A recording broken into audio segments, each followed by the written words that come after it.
सरकार ने आज नई शिक्षा नीति का ऐलान कर दिया है। 34 साल बाद माना जा रहा है नई शिक्षा नीति आई है। पहले 3 साल की प्री स्कूल होगी, इसके बाद 12वीं तक पढ़ाई होगी, जिसके लिए 5+3+3+4 की डिजाइन इस पर नई नीति में पाठ्यक्रम विकसित किया जा रहा है।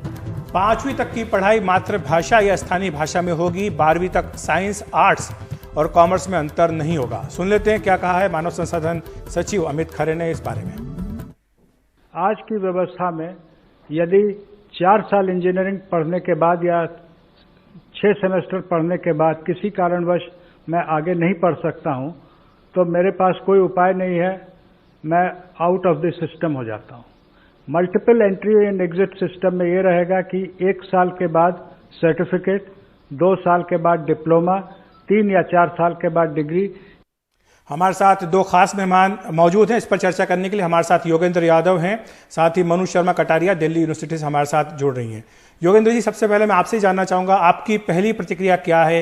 ये शिक्षा नीति जो 34 साल के इंतजार के बाद आई है, क्या आपको लगता है कि ये तमाम सवालों के जवाब देती है जो आज चुनौती बनकर आज की पीढ़ी के सामने खड़े हुए हैं? किसी एक नीति से सभी सवालों के जवाब की उम्मीद नहीं करनी चाहिए भाई। मैं 2 बातें शुरू में कहना चाहता हूं। पहला तो ये कि ये बहुत लंबे और गंभीर डॉक्यूमेंट होते हैं शिक्षा नीति। इसका जब ड्राफ्ट आया था तो 500 पेज का था जो मैंने पूरा पढ़ा था। अब समरी आई है, कुछ ही देर पहले आई है 60 पेज की, तो मैंने पूरी पढ़ी नहीं है, केवल हाईलाइट्स जो सरकार ने रिलीज किए हैं वो पढ़े हैं। पहली बात तो ये। दूसरा ये कि कभी भी कोई एक दस्तावेज आपको ये नहीं बताता है, शिक्षा नीति नहीं बताती है कि देश में शिक्षा में क्या होगा। अगर शिक्षा नीति बताती होती तो 1965 की जो पहली शिक्षा नीति हमारी बनी थी उसके हिसाब से देश में अब तक सब कुछ ठीक हो चुका होता। तो केवल नीति से न जाइए। ये कहने के बाद मैं बताना चाहता हूं आज इस शिक्षा नीति के जो मुख्य बिंदु अभी पता लगे हैं। 2-3 चीजें बहुत अच्छी हैं जिनका स्वागत होना चाहिए। पहला, राइट टू एजुकेशन को 3 साल से 18 साल तक के बच्चों को देना, अगर ये वास्तव में होता है, सरकार कम से कम मुंह से घोषणा कर रही है, मैं समझता हूं इसका स्वागत होना चाहिए। अब तक केवल 6 से 14 साल तक के लिए था, ये बहुत अच्छी घोषणा है।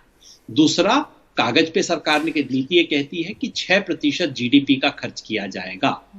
मुझे नहीं लगता है कि होगा। पिछली नीतियां भी ये कह चुकी हैं, कभी ऐसा नहीं हुआ है।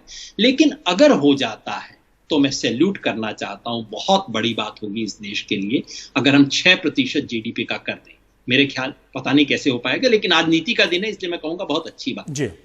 तीसरा, जो इसमें अर्ली चाइल्डहुड केयर के ऊपर एम्फेसिस दिया गया है, यानी कि बच्चा 3 से 8 साल की उम्र में क्या पढ़ सकता है, इस पे बहुत एम्फेसिस है, जो कि वास्तव में बहुत शानदार बात है। ये कहने के अलावा जो जिन चीजों पे मेरे मन में संदेह हैं वो 3 हैं। वो भी हम संदेह पर बाद में बात कर लेते हैं। पहले मनु जी के पास चले जाते हैं। मनु शर्मा, मैं आपसे जानना चाहूंगी, एक ये बड़ी राहत की बात है कि जो मानव संसाधन विकास मंत्रालय इतना भारी भरकम नाम था, ये अब सिर्फ शिक्षा मंत्रालय हो जाएगा। ये भी बहुत अच्छा है। 6% जीडीपी की जो बात की है जो योगेंद्र जी ने, वही हमारे ध्यान में भी आया। लेकिन मैम, जिस तरह से कहा जा रहा है 12वीं तक साइंस, आर्ट्स, कॉमर्स में अंतर नहीं होगा, क्या समझें इससे?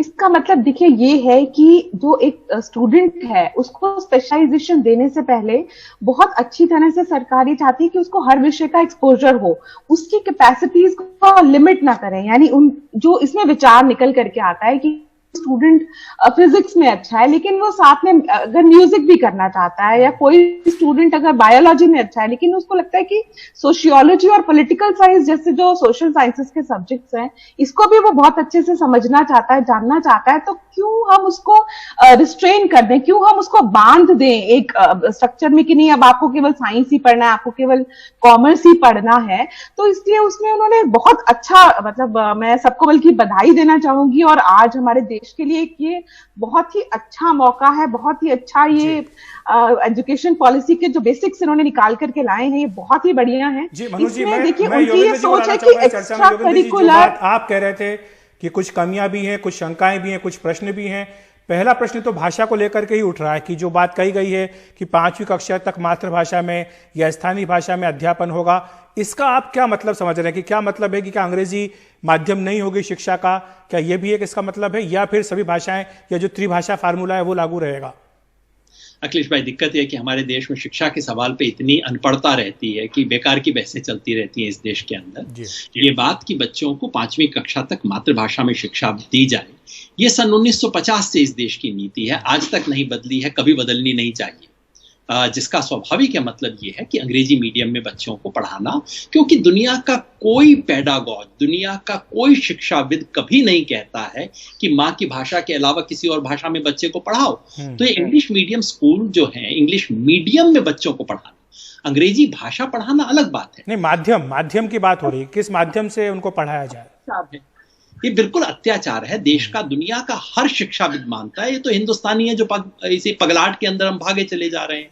शिक्षा नीति कहती है ऐसा नहीं होना चाहिए, बिल्कुल सही कहती है, लेकिन यही बात 50 साल पहले भी कही गई थी। योगेंद्र जी, अगर मैं आपको रोकूं, हमारे पास समय कम है, मैं आपसे ये जानना चाहती हूँ सर, अभी जो तमाम आंकलन आते हैं इस शिक्षा नीति के आने से पहले कि जो 5वीं क्लास के बच्चे हैं वो दूसरी क्लास का पाठ्यक्रम नहीं जानते, तमाम ऐसे हमारे आए हैं जो सर्वेज हुए हैं। आपको क्या लगता है जो ये नीति आई है इसमें कुछ समाधान होता हुआ दिख रहा है आपको? नीति जी, यही मैं सवाल पूछना चाह रहा था। असली सवाल ये नहीं है कि जो बातें लिखी गई हैं बुरी हैं, काफी बहुत अच्छी बातें इस नीति में लिखी गई हैं। जो असली चुनौती है वो 2-3 है जिसका मुझे इसमें जवाब नहीं मिलता। नंबर 1, इस देश में सरकारी शिक्षा का कूड़ा होता जा रहा है, बच्चे छोड़ छोड़ के प्राइवेट स्कूलों में भाग रहे हैं। उसको बचाने के लिए क्या किया जाए, नीति मुझे नहीं बताती। नंबर 2, करोड़ों की संख्या में वो बच्चे पहली बार हायर एजुकेशन में जा रहे हैं जिनके घर में कभी कोई प्राइवेट एजुकेशन, जो हायर एजुकेशन में नहीं गया, उनको साधन कैसे मिलेंगे इसके बारे में कुछ नहीं बताती है। और नंबर 3, कि कागज पे जो लिखा होता है और व्यवहार में बच्चे को जो पढ़ाया जाता है उसका जो फासला है उसे कैसे कम किया जाएगा वो नहीं। मनु जी से जाते जाते मैं आपका समय कम, मनु जी आपके पास आना चाहूंगा। आपके हिसाब से सबसे खास बात क्या है इस शिक्षा नीति की? इसकी जो इन्होंने बताया अभी, सबसे बड़ी खास बात इसकी यही है कि जो अंडर रिप्रेजेंटेड ग्रुप्स हैं, वो सब लोग जिनको की सुविधा नहीं मिल पाती है इस शिक्षा की, उसमें लड़कियां भी हैं, उसमें जो माइनॉरिटीज भी हैं, उसमें बहुत सारे लोग हैं जो गांवों में हैं और जहां शिक्षा की अभी तक उतनी अच्छी व्यवस्था नहीं थी। उसके लिए देखिए बहुत सारी स्कॉलरशिप्स की इसमें व्यवस्था है, जेंडर के हिसाब से भी स्कॉलरशिप्स की व्यवस्था है। स्कूल के क्लस्टर का जो एक बहुत बढ़िया कॉन्सेप्ट इस एजुकेशन पॉलिसी के अंदर लाया गया है कि बहुत सारे स्कूल्स को एक बड़े स्कूल के साथ अटैच कर दिया जाए, और अगर मान लीजिए किसी दूसरे स्कूल में किसी संसाधन की, किसी अच्छे टीचर की, लाइब्रेरी की, बुक्स की कमी है, तो वो सभी स्कूल एक दूसरे के साथ मिलकर के उस कमी को दूर कर सकते हैं। अच्छे टीचर्स को एक्सचेंज किया जा सकता है। जैसे एजुकेशन की बात हो रही है, सरकारी शिक्षा की, तो देखिए सबसे ज्यादा ध्यान इसी बात पर दिया गया है। आप बहुत अगर ध्यान से देखें तो कि अच्छे टीचर्स को, सबसे पहले तो टीचर्स को एक फैसिलिटी बहुत अच्छा, उन्होंने एक उनकी बहुत बड़ा तनाव कम कर दिया इसके अंदर कि आपकी जो है बिना मतलब आपकी आपको बिल्कुल आपने और सही दूसरा कहा। एक बात मुझे पूरी करने दीजिए, एक बात मुझे पूरी कर देने दीजिए। उसके बाद जो जितनी इंपॉर्टेंस हम आज मेडिकल को देते हैं, जितनी इंपॉर्टेंस आज हम इंजीनियरिंग को देते हैं, उतनी ही इंपॉर्टेंस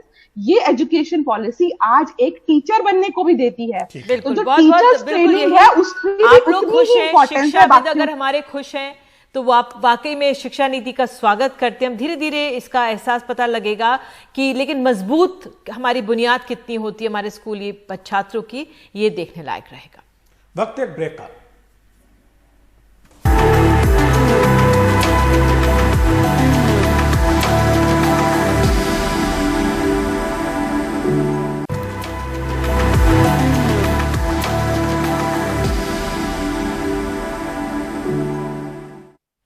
अयोध्या में राम मंदिर के लिए 5 अगस्त को भूमि पूजन की तैयारियां जोरों पर हैं। प्रधानमंत्री मोदी इस कार्यक्रम में शामिल होने वाले हैं। इस बीच राम मंदिर ट्रस्ट ने कोरोना संकट को देखते हुए लोगों से अपील की है कि वो अयोध्या न आए। स्वाभाविक ही सबकी इच्छा है हम भी आए, हम भी देखें। हमारी भी मन में इच्छा थी कभी ना कभी कि हम लाखों लोगों को यहाँ बुलाएंगे, लेकिन कोरोना ने हमारे हाथ पैर बांध दिए।